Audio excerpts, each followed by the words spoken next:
Assalamualaikum warahmatullahi wabarakatuh. Halo teman-teman, perkenalkan nama saya Hilman Cahya Kurnia.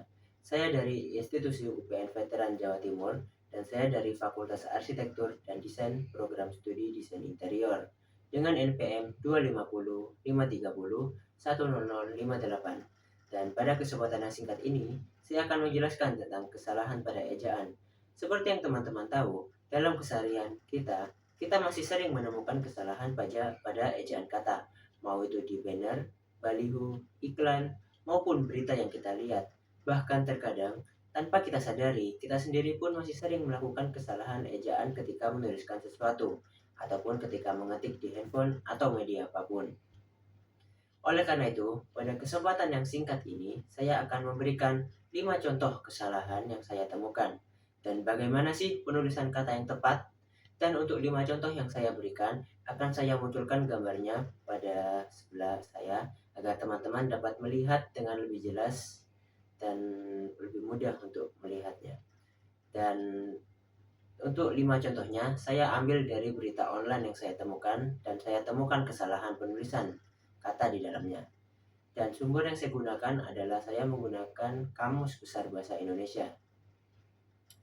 Dan saya akan berusaha untuk menjelaskan secara ringkas dan sejelas mungkin agar teman-teman dapat lebih mudah memahami materi yang saya berikan.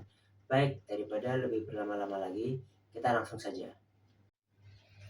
Baik, untuk contoh yang pertama ada himbauan. Kata himbauan di sini kurang tepat dan tidak baku. Karena menurut Kamus Besar Bahasa Indonesia, kata yang tepat adalah imbauan, tidak menggunakan H.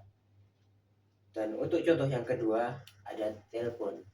Telepon di sini juga tidak baku. Dan penggunaan kata yang tepat adalah seharusnya telepon, bukan telepon.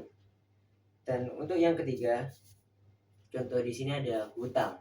Hutang di sini kurang tepat juga dan penggunaan kata hutang juga tidak baku.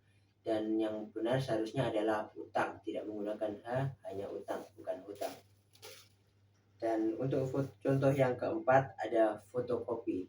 Fotokopi di sini adalah salah karena seharusnya bukan menggunakan copy seperti bahasa Inggris, tapi menggunakan fotokopi, tidak menggunakan copy.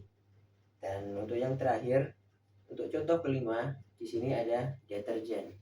Untuk kata deterjen di sini juga salah karena deterjen juga tidak baku dan penggunaan kata yang tepat seharusnya adalah detergen, bukan deterjen, menggunakan G. Dan baik, mungkin sekian penjelasan dari saya. Semoga video ini dapat bermanfaat untuk teman-teman dan semoga teman-teman bisa memahami apa yang baru saja saya jelaskan. Dan mohon maaf jika ada salah kata maupun kata yang kurang jelas yang saya ucapkan. Baik, sekian. Assalamualaikum warahmatullahi wabarakatuh.